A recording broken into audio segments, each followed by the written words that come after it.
This movie's so boring, even my dreams suck. Madman. It's a pretty typical summer slasher movie from the early 80s. It's really nothing special, but over the years it's become a bit of a cult favorite, and people seem to have a fondness for it. I'm not one of those people. Yeah, I'm sorry, I just found this one to be way too dull, boring, and unimaginative for my liking. But I am glad that other people have taken a liking to it. I like hearing different points of view, it keeps things interesting. For the plot, like I said earlier, it's a fairly typical 80s summer camp slasher. Basically, a group of kids and counselors sit around the campfire telling stories, specifically one about Madman Mars, a man who murdered his family and escaped from being lynched. It's said that saying his name aloud will summon him.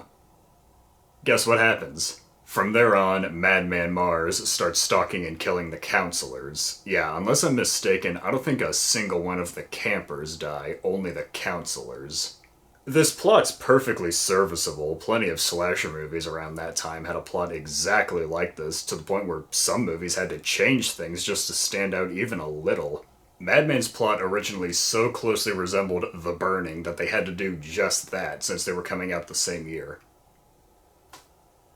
Maybe I'll get to this one day.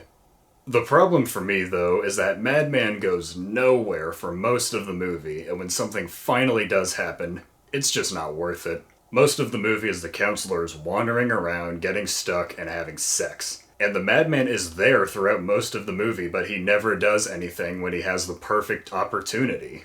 It's not like in Halloween where Michael Myers stalking the girls is creepy and tense, and all he has to do is just stand there.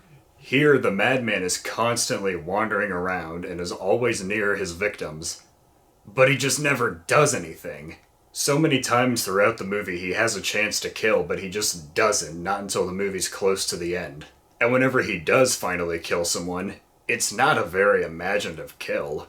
Maybe aside from the car hood decapitation, but that's just funny. Most of the kills are just basic sharp weapons, stuff you'd find in any other slasher from the time. You actually see the Madman throughout a lot of the movie, and yes, like everyone points out, he looks like friggin' Chewbacca.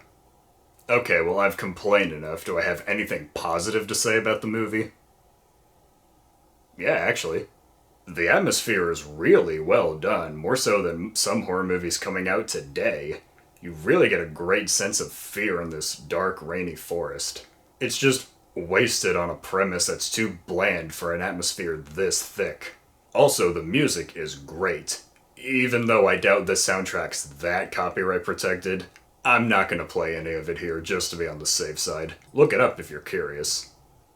Madman is not for me. I'm sorry, guys. If any of you out there do like this movie, I'm happy for you. More power, but I'll pass. I just found this one to be a slog, and it's so boring, it put me to sleep.